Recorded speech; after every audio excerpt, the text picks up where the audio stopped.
मेरे साथ निकालिएगा खुदावंद के कलामे मुकद्दस में से सैमुएल नबी का सहीफा, उसका पहला बाब और उसकी पहली आयत से तीसरी आयत।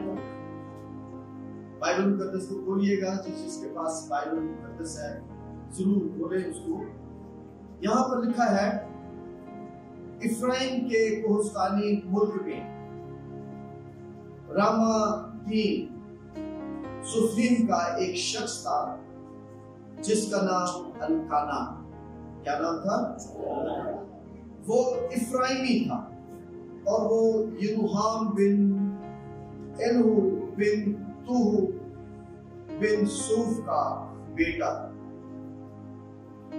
उसके दो बीवियां, एक का नाम हन्ना था और दूसरी का नाम फिन्ना।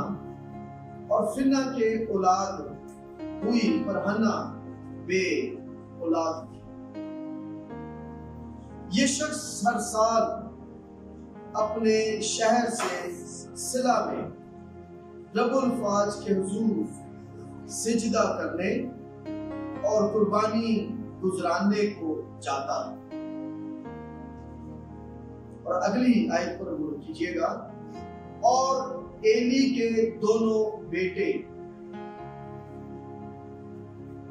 हुफनी और फिनहास जो खुदावंद के काहिन थे वहीं रहते।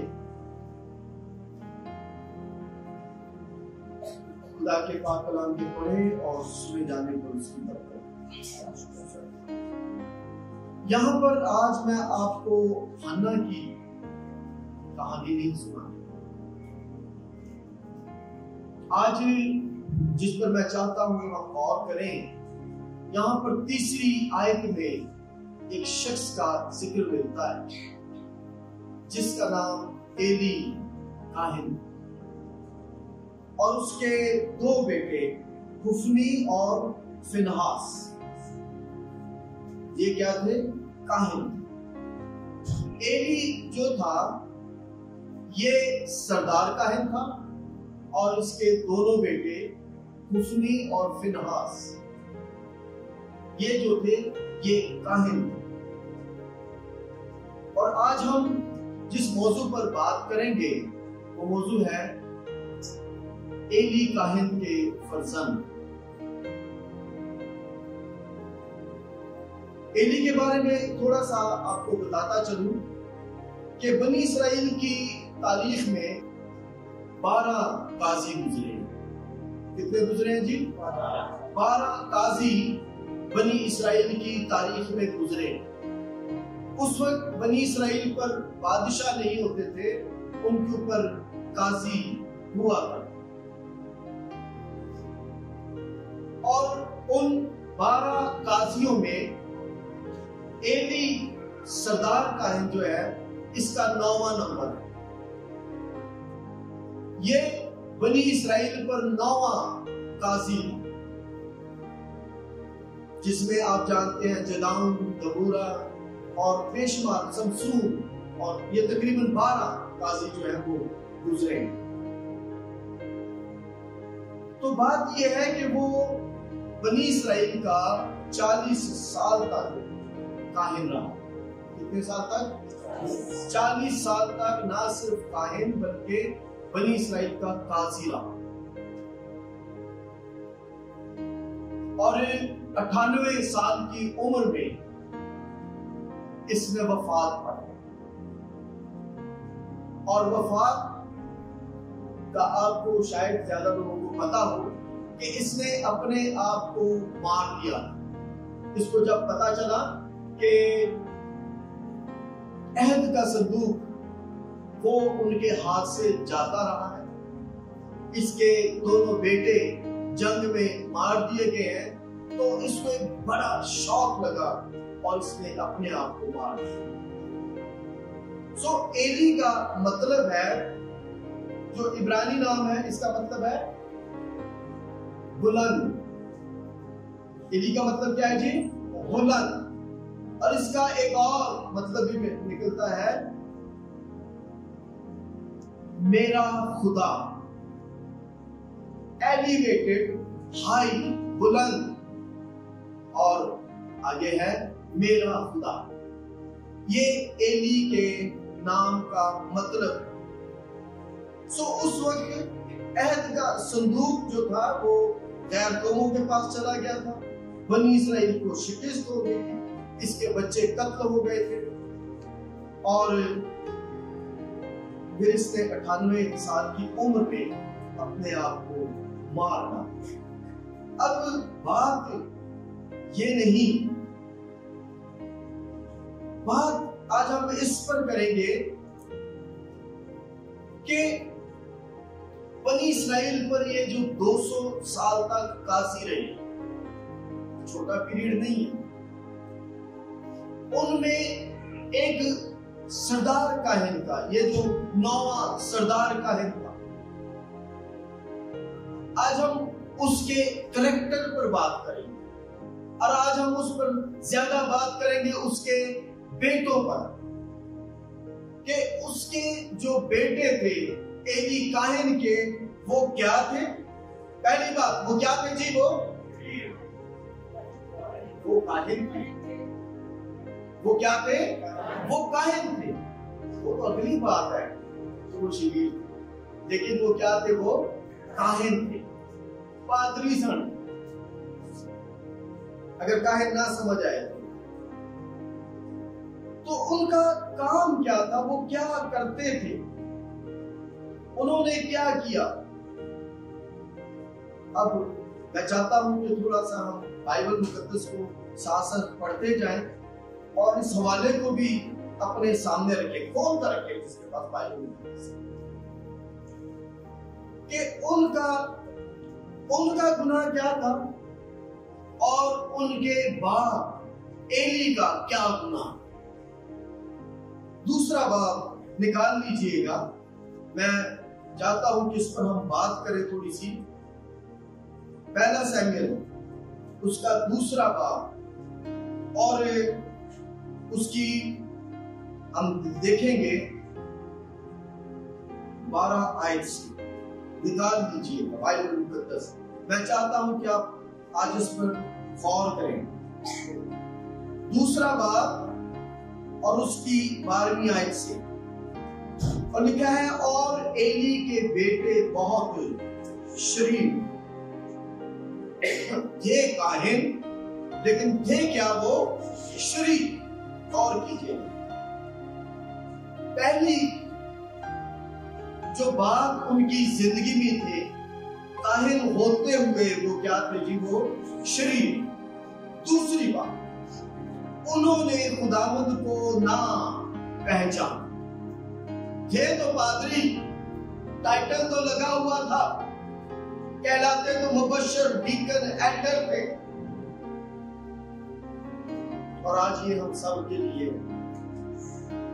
लेकिन क्या लिखा है? उन्होंने खुदावंद को ना पहचाना। होता क्या था? लिखा है कि काहिनों के दस्तूर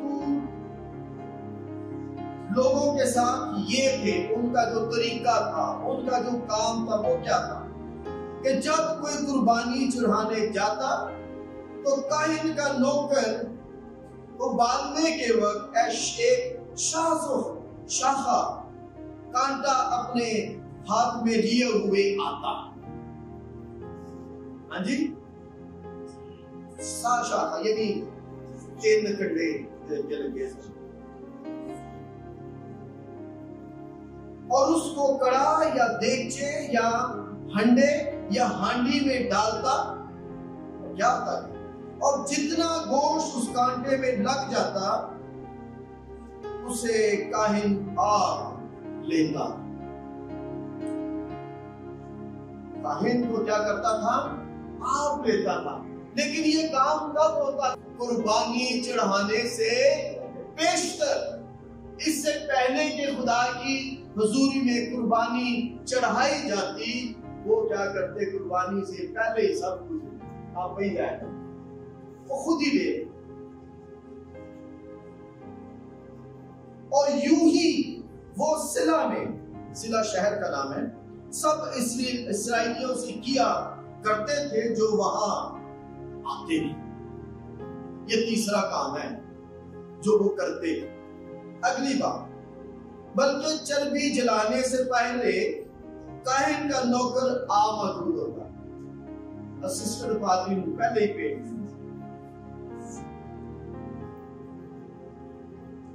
और उस शख्स से जो कुर्बानी चढ़ाता ये कहने लगता था कि काहिन के लिए कबाब के वास्ते गोश्त दे, क्योंकि वो तुझसे उबला हुआ गोश्त नहीं बल्कि कच्चा ले। बात बढ़ाना नहीं, बारबेक्यू करना है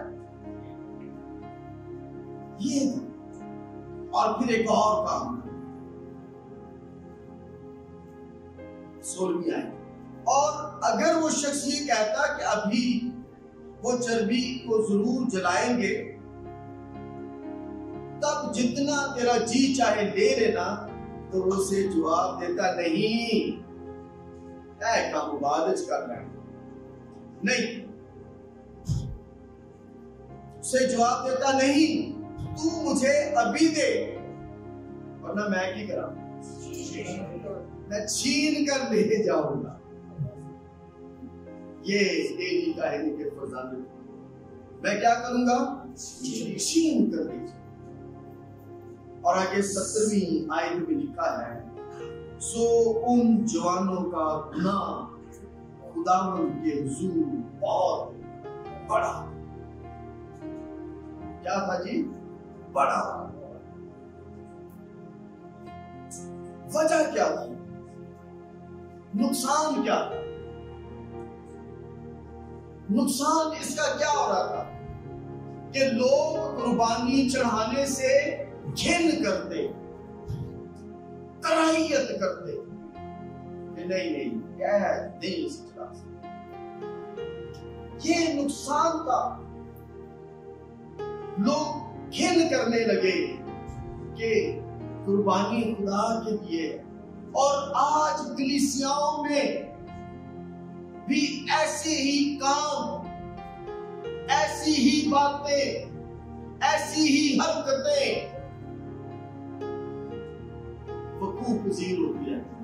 कई दफा लोगों ने सुना आपने असली हदिया क्यों पादरी आ जाते हैं, उधर भी ऐसा ही काम चल रहा है। और क्या करते थे, थोड़ा सा और आगे देखें कि आगे कुछ और भी वो करते हैं। इत्थों तक स्टॉप नहीं सी, तो स्टॉप इत्थे नहीं लगा। 22वीं आयत पर गौर कीजिएगा दूसरे बार। और एली बहुत बुढ़ा हो गया और उसने सब कुछ सुना कि उसके बेटे सारे इस्राएल से क्या क्या करते। उन सारा एक एक चीज के बारे में उसे पता था कि क्या, और अगला काम एक और वो करते। और उन औरतों से जो खैमा इज्तिमा के दरवाजे पर खिदमत करती, हम आगोशी करते। एक और बड़ा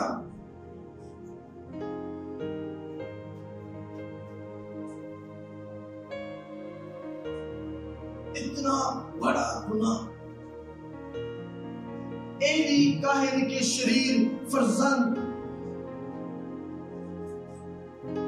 और आगे क्या लिखा है 25वीं आयत, बल्कि 24 23 ही पढ़ते हैं। और उसने उनसे कहा, तुम ऐसा क्यों करते हो? अब ये भी पता किस तरह का कहता था एली। हमारे कोई अजीज ने भाई थे, हम उनको कहते थे कि आपका ये बच्चा जो है फलाना, ओए फलाने ना करे आता, ठीक है जी, फलाने ना करे आता, दैट्स ऑल। और ये भी अपने बच्चों को, तुम ऐसा क्यों करते हो? चाहिए तो ये था कि उनको हैकल से सस्पेंड करता, उनको निकाल देता, कि तुम ये जो हरकत कर रहे हो ये नापाक है, ये खुदा के कलाम, खुदा के खिलाफ है। ऐसी हरकत क्यों करते हो? तुम तो खुदा का गुनाह कर रहे हो। और आगे लिखा है, नहीं मेरे बेटो, ये अच्छी बात नहीं है जो मैं सुनता हूं। तुम खुदावंद के लोगों से नाफरमानी, अच्छा आप ही नहीं कर रहे, करते आप ही रहे ने, ते इल्जाम किधर दे इंडिया में लोगों से कि तुम खुदावंद के लोगों से क्या कर रहे हो? नाफरमानी कर रहे हो। तुम खुदावंद के लोगों से नाफरमानी करते हो। लेकिन यहाँ पर एक तंबीह है एली की अपने बच्चों के लिए, और वो तंबीह क्या है? अगर एक आदमी दूसरे का गुनाह, ठीक है जी, अगर एक आदमी दूसरे का गुनाह करे तो खुदा उसका इंसाफ करे। कौन इंसाफ करेगा? खुदा करेगा। लेकिन अगली बात क्या लिखी? लेकिन अगर आदमी खुदावंद का गुनाह करे तो उसकी शिफायत कौन करे? खौफनाक बात है, इंतहाई खौफनाक, कि अगर आदमी खुदावंद ही का गुनाह करे तो उसकी शिफायत, उसके लिए कौन आंसू बहाएगा? कोई कर सकता है? तो ये कुर्बानी के गोश्त में से लेते, चर्बी ले लेते, ये कुर्बानी से चढ़ाने से पहले की बातें हैं। शरीर थे, नाफरमान थे, चर्बी कुर्बानी से पहले ले जाया करते थे, औरतों से हम आगोशी करते, बदकारी करते, अडल्टरी करते, गुनाह करते। थे क्या जी? आज हम खुदा के लोग अपने आप, और बाइबल मुकद्दस ये कहती है कि तुम मुकद्दस हो, खुदा की खास उम्मत, खुदा के लोग। आज हम अपनी जिंदगियों पर भी गौर करें कि हम क्या कर रहे हैं, हम किस मकाम पर खड़े हैं। अब बात यह है कि एली काहिन के जो बेटे थे वो जानते थे कि जो कुछ वो कर रहे हैं वो गुनाह है। वो जानते थे कि जो वो कर रहे हैं वो गलत है और शरीयत के खिलाफ है, खुदा के खिलाफ है। ठीक है जी? और इसके बावजूद वो गुनाह पर गुनाह करते हैं। और बाइबल मुकद्दस में पता क्या लिखा है खुदा के कलाम में? कि वो बार बार गुनाह करने वाले की बालदार खोपड़ी को छीन डालता। तो इससे हम कह सकेंगे कि एली काहिन के बेटों ने सिर्फ एक गुनाह नहीं किया, सिर्फ चंद गुनाह नहीं उन्होंने किए, बल्कि सारी शरीयत को जो मूसा की तरफ से दी गई थी उस शरीयत को रोंद डाला, उसको तोड़ डाला, उसको खत्म कर दिया। अब खुदा का, इसको मैं मुख्तसर करता हूं, खुदा की अदालत देखें कि खुदा ने एली काहिन और उसके बेटों पर क्या अदालत की, उसने क्या उनको कहा। और आज हम अपनी जिंदगियों पर भी गौर करेंगे। मेरे साथ आगे बढ़े, निकालें 27वीं आयत से।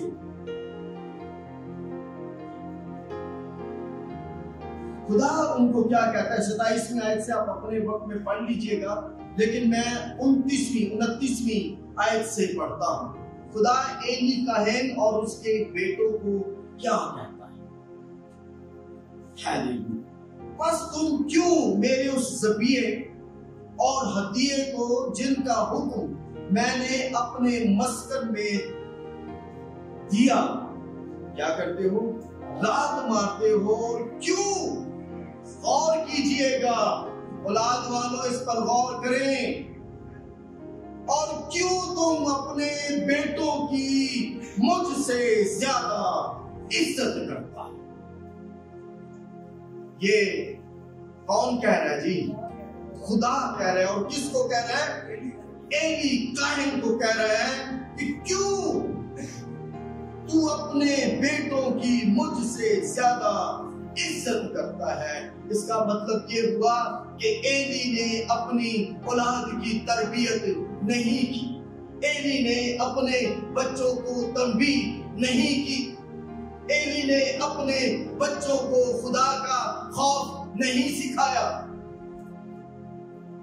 महसूस तो कर दिया कि ये काहिन है, हम भी महसूस कर देते हैं कि ये खातम बनेंगे, लेकिन खुदा का खौफ, खुदा की कुदरत, खुदा का गज़ब के बारे में हम उनको नहीं बताते। कहते हैं कि ये बड़े होके से निकाल। और बाइबल मुकद्दस क्या कहती है कि लड़के की उस राह में तरबियत कर जिस पर उसे चलना है। आगे क्या लिखा है? वो बूढ़ा होकर भी उससे ना हो। तो तरबियत बड़े होके नहीं, बल्कि कहां से ही? बचपन से। आप ही नहीं सीख सकते। तो कहता है कि तू क्यों अपने बेटों को मुझसे ज्यादा क्या करता है? इज्जत करता है। ताकि तुम क्यों इज्जत करता है? सुनिए, ताकि तुम मेरी कौम इस्राएल के अच्छे से अच्छे हदियों को खाकर मोटे। What the word of God says। और आज की कलीसिया देखें खुदा का गजब। इसलिए खुदावंद इस्राएल का खुदा फरमाता है कि मैंने तो कहा था कि तेरा घराना और तेरे बाप का घराना हमेशा मेरे हुजूर चलेगा। खुदा कह रहा है कि मैंने तो ये कहा था कि तेरा घराना और तेरे बाप का घराना क्या करेगा? हमेशा क्या करेगा जी? मेरे हुजूर चलेगा।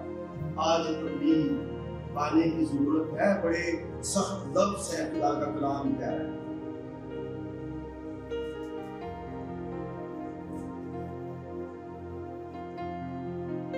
हमेशा मेरे हुजूर चलेगा, लेकिन आप खुदावंद फरमाता उसको काट कर, उसको मैदा कर। लेकिन अब चूंकि ये सब कुछ तूने और तेरे बेटों ने किया है, इसलिए कहता है कि लेकिन अब क्या हुआ? हालेलुया।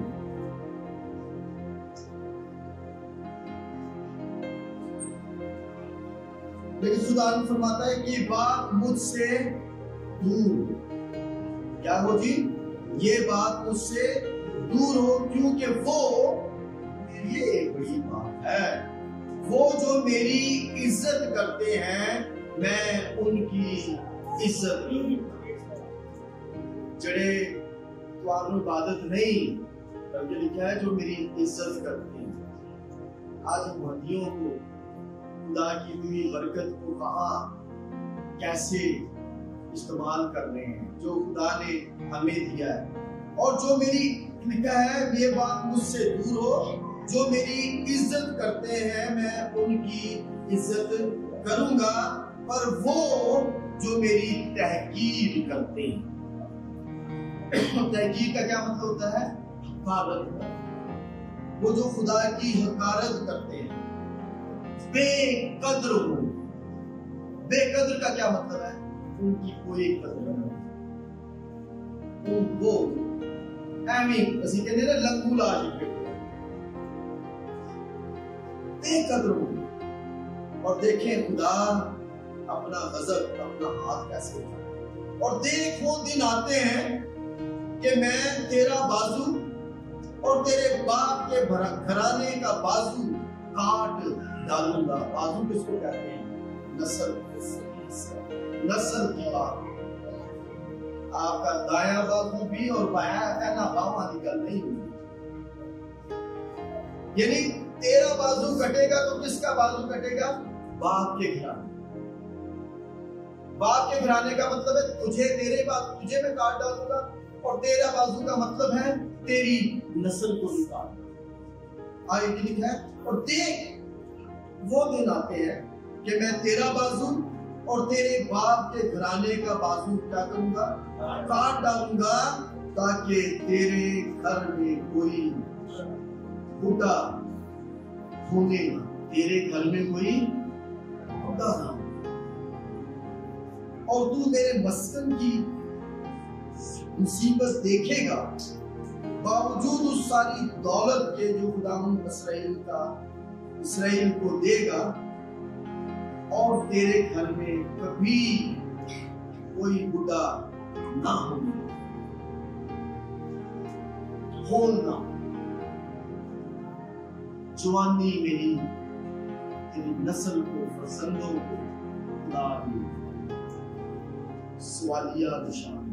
और तेरे जिस आदमी को मैं अपने मजबा से काट नहीं डालूंगा, वो तेरी आंखों को पिघलाने, को बुलाने और तेरे दिल को दुख देने के लिए रहेगा। अगर कोई रह भी जाएगा ना, तो वो अखा दा सुनना नहीं होगा, वो आंसू, वो दिल को पिघलाता रहेगा, घुटता रहे, और तेरे घर की सब बढ़ती अपनी भरी जवानी में मर। मैं डरा देगा, ये खुदा का काम। और देखे आगे क्या लिखा है, और जो कुछ तेरे दोनों बेटों हफनी और फिनहास पर नाज़िल होगा, निशान खुदा दे रहा है, वही तेरे लिए निशान ठहरेगा। वो दोनों एक ही दिन मर जाए। ये था खुदा का कसम एली के खानदान हैरी। इस्राएल का 9वां काजी 98 साल की उम्र, जो 40 साल तक बनी इस्राएल का इंसाफ करता है। शायद हम सारी उम्र एंजॉय तो करते रहें, लेकिन अंजाम काम में होता है। We have to be very careful अपने औलाद के लिए, अपने बच्चों के लिए। बहुत सेंसिटिव मैटर है कि हम खुद क्या करते हैं और क्या सिखाते हैं। बाइबल में लिखा है कि अगर तू छड़ी से मारेगा तो वो मर जाएगा।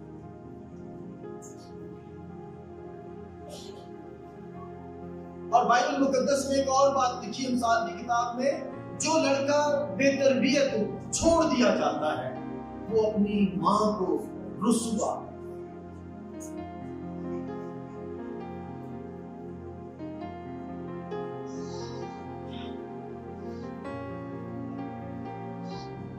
खुदावन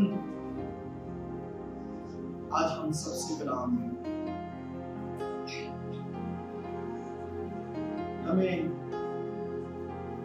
इस बात पर गौर करने की जरूरत है कि हम कहां बनी इस्राएल उस कुर्बानी चढ़ाने से क्या करते थे? कराई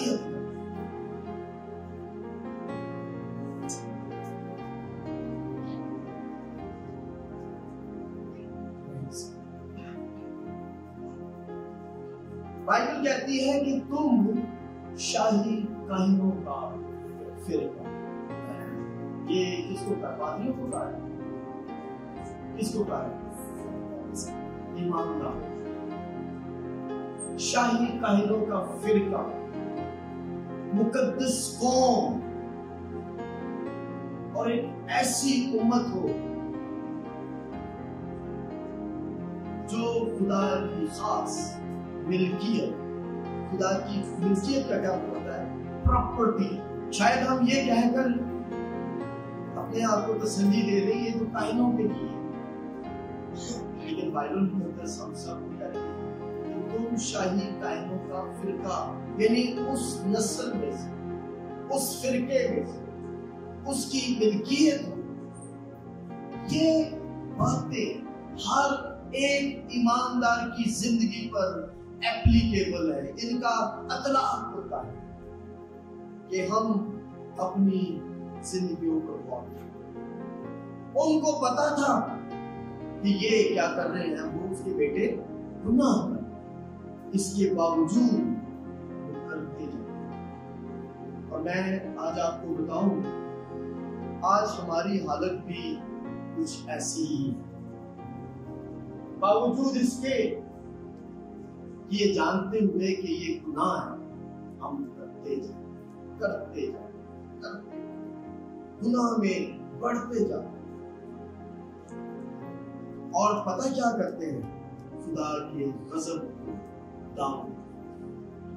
एली ने अपनी जिंदगी में, अपनी जिंदगी पर, अपनी नस्लों पर क्या ले ली? लानत ले ली। लानत, अपनी नस्लों पर लानत। क्या आपको पता होता है कि आपके बच्चे हैं कहां पर?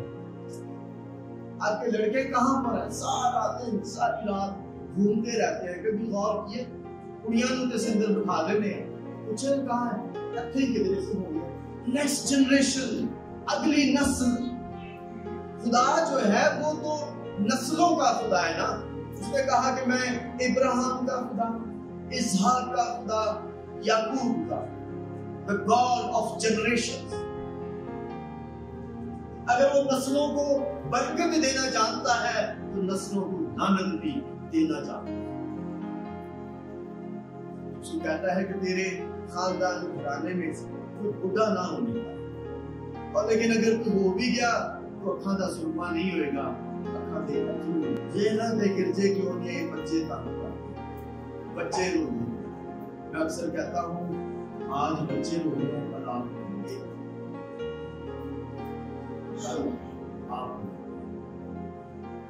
फिर वक्त आएगा कि भाई हमने क्यों नहीं, और उस वक्त जो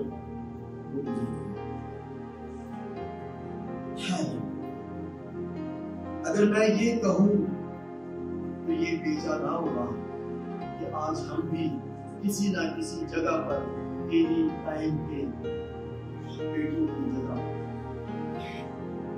किसी न किसी। नंबर 1, हम बाइबल मुकद्दस कहती है कि उसके हुक्मों को क्या करना? मानना। मैं 10 हुक्मों की बात नहीं कर रहा, वो भी इसमें शामिल है। इस हुक्मनामे की बात कर, ये बाइबल मुकद्दस की बात, और वो भी इंपॉर्टेंट हुक्मों को मान। पहली बात वो क्या करते थे? मसा की हुई, पाक की हुई चीजों को लेते, उनका इस्तेमाल करते थे और खुदा की रूह को क्या करते थे? संजीदा। नंबर 1, बाइबल मुकद्दस में लिखा है कि सबत जो है वो खुदावंद का। सबत किसका है जी? खुदावंद का। और बाइबल में लिखा है कि तू सबत को क्या करना? पाक कर। अगर हवाला जात लिखना चाहे तो लिख ले, मैं हवाला जात नहीं पढ़ूंगा। एहबार की किताब उसका 26वां बाब और उसकी दूसरी आयत, फरूज 20 बाब 8वीं आयत से 11वीं आयत तक, फरूज 31 बाब 13 आयत से 17 आयत तक, एहबार 19 बाब 3 और 30वीं आयत और फिर 30वीं आयत। यशाया 58 बाब 13 और 14 आयात है। तो ये हवाला जात जो है वो बताते हैं कि 7वां दिन जो है वो किसका है? खुदा। सबत किसका है जी? बोलो किसका है? खुदा का। तो वो खुदा की चीजों में से वसीदी का सबत की क्या कर रहे हैं हम? बेगुनाही कपड़े धो पानी भरने में लगे हुए और पता नहीं क्या कुछ पिकनिक्स और पता नहीं किन बात। और बाइबल ये कहती है कि तू सबत को क्या करना? हम मसरूफ थे, हम बिजी थे, इसलिए नहीं आ सकते। और आज का पैगाम मैं आपको बताऊं, जो आज नहीं है ना उनको जाकर पूरा सुनाऊं।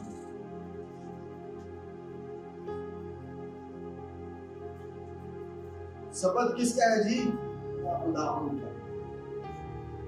और एली के फर्जंद अपनी मर्जी से इस्तेमाल करते थे, असली भी अपनी मर्जी है कि बच्चे चले गए खुदा की ज़मीन में आके, मर्जी नहीं है नहीं आए, वरना कारची लड़के में बरकत क्या है इससे?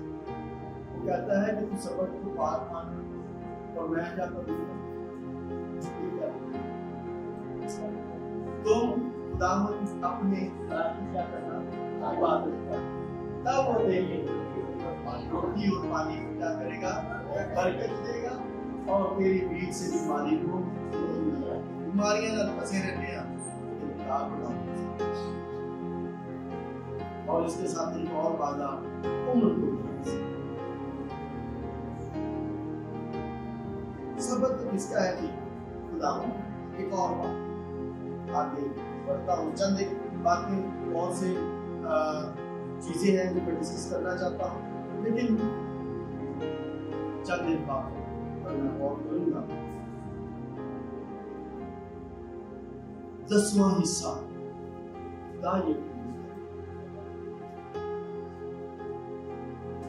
गुलाची की किताब में पता क्या लिखा है कि पूरी दायत की कहां पर लाओ? ਅਸੀਂ ਕਹਿੰਦੇ ਅਸੀਂ ਕੋਈ ਬੜਾ ਅਸੀਂ ਫਲਾਣੇ ਨੂੰ ਦੇ ਦਿੰਦੇ ਆ, ਫਲਾਣੇ ਨੂੰ ਦੇ ਦਿੰਦੇ ਆ। ਆਈ ਕੀ ਕਹਿ ਰਹੀ ਹੈ? ਕਹਾਂ ਬੁਲਾਓ कोई कहता मैं तो पादरी हाँ, मेरे पे लागू नहीं क्या होता है या नहीं होता? ये किसको का है? सबको का है ना। तीसरे बाब की 10वीं आयत से 12वीं आयत तक कि पूरी दायत की कहां बताओ? और फिर हमारे कुछ और लोगों का सवाल पादरी दायत की गल करते नवे आदम में दोबारा करते नवे आदमी में हाल वाला है वाला फिर क्या होगा? एक हवाला निकालने में दूसरा करंट नए आता मैं चाहता हूं कि पढ़ लें 9वां बाब और उसकी 6वीं आयत। मैं आज दायकी पर मुनादी नहीं कर रहा, लेकिन मैं चाहता हूं कि हम कुछ बातों पर गौर करें। 9वां बाब निकाल लीजिए 6वीं आयत से।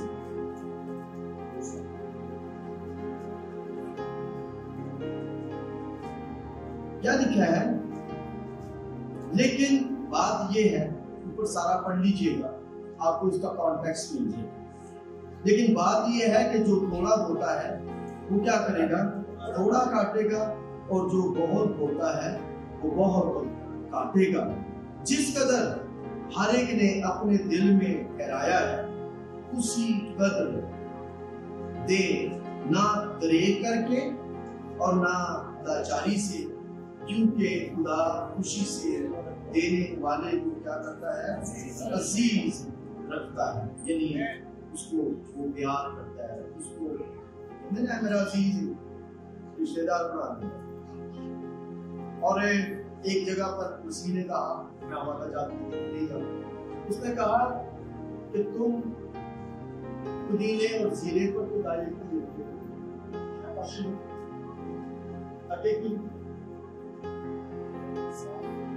और रहम और इंसाफ की। तो वो कहता है कि चाहिए तो ये था कि तुम वो भी करते और ये भी ना करते। इसका मतलब ये नहीं कि दाइये की 10वां हिस्सा मौकूफ हो गया। इसका मतलब ये है नया अहदनामा जो है वो 10वें हिस्से से बढ़कर बात करता है कि 10वां हिस्सा नहीं, वो तो उनके लिए ठहरा दिया गया था, तुम क्या करो इससे बढ़कर करो। लेकिन एटलीस्ट जो ठहराया गया है वो तो खुदा की जुल्म। फिर बरकत कहां से मिलेगी? मुझे सिस्टर एलिस की एक बात बड़ी खूबसूरत लगती है। उन्होंने एक दफा मैसेज देते हुए उसने कहा कि हम खुदा के साथ कुत्तों का सा समझते। कभी सुना है आपने ये बात? कुत्तों को पता क्या डालते हैं हम? बच्चा हुआ डालते हैं, बच्चा कच्चा हड्डियां शड्डियां पाते, चौके थे कुत्ते जानवर पाते। और खुदा के साथ हम जानवरों का सा सलूक करते हैं। खुदा बच्चे नहीं हैं, या कहते हैं खुदा ए बच्चे ऐसी ए ले ले ए दी।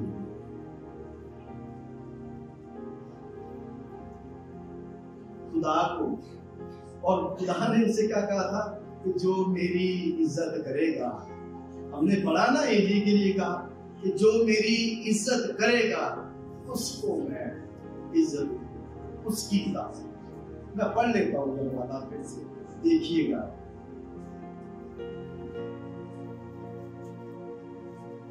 दूसरा बाब, ठीक है जी, दूसरा बाब और उसकी 30वीं आयत। इसलिए खुदावंद इस्राएल का खुदा फरमाता है कि मैंने तो कहा था कि तेरा घराना और तेरे बाप का घराना हमेशा मेरे हुजूर चलेगा, और अब खुदावंद फरमाता है कि ये बात मुझसे दूर हो, अपनी गई गलती है, क्योंकि वो जो मेरी इज्जत करते हैं मैं उनकी इज्जत करूंगा, और वो जो मेरी तहकीर करते हैं बेकदर होंगे। बाइबल में लिखा है कि जो अपने सारे हदियों से खुदावंद अपने खुदा की ताज़ीम उसकी इज्जत, और बहुत सी चीजें हैं। कई दफा हम वो चीजें जो महसूस कर लेते हैं खुदा के लिए, मन्नतें मानते हैं खुदा की हुजूरी में, और उन मन्नतों को पूरी नहीं करते। बास की किताब में 5वें बाब 4 आयत में क्या लिखा है?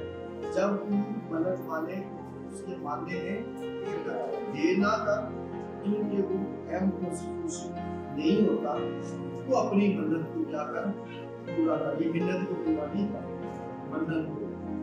पहली बात तो कहता है कि तू मांगी ना, मन्नत ना मांग, लेकिन अगर मांग ली है तो नहीं कर।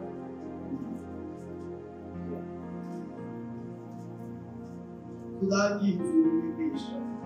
वक्त नहीं कि मैं बहुत सारी बातों पर और बात करें हम, लेकिन एक आखिरी बात जिसको मैं चाहता हूँ, बाइबल मुकद्दस कहती है तुम खुदा का क्या हो?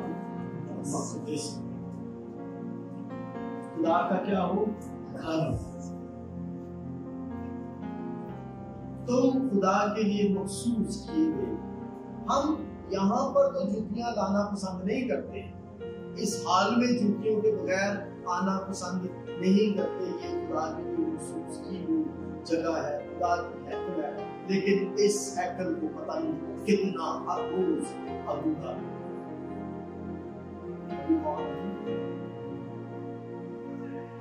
बाइबल में लिखा है कि खुदा इन हाथ के बनाए हुए घरों में नहीं रहता। खुदा यहाँ पर रहता है आपके सबब से, आपकी वजह से, इसलिए कि वो आपके अंदर।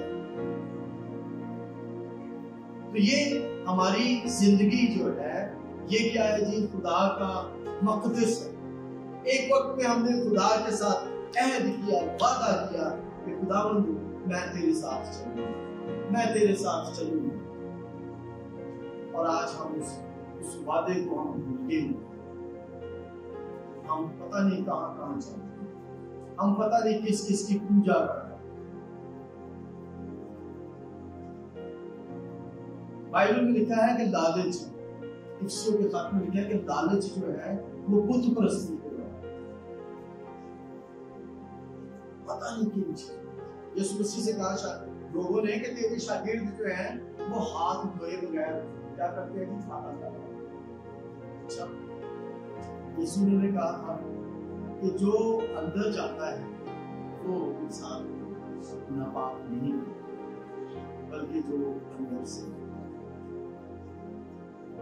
से हमारे अंदर से क्या झूठ, फ्रेब, धोखाबाजी, लालच, बदी, एक दूसरे को मार काटना, एक दूसरे के खिलाफ बोगस, नशेबाजी,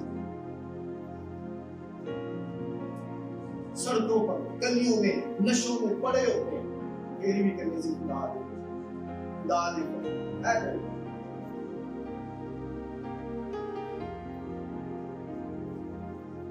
सारी रात तो मेरे सवेरे कैरल कटी हुई यीशु में जा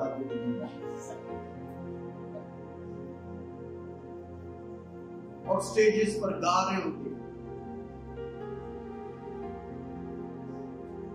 कहां है खुदा?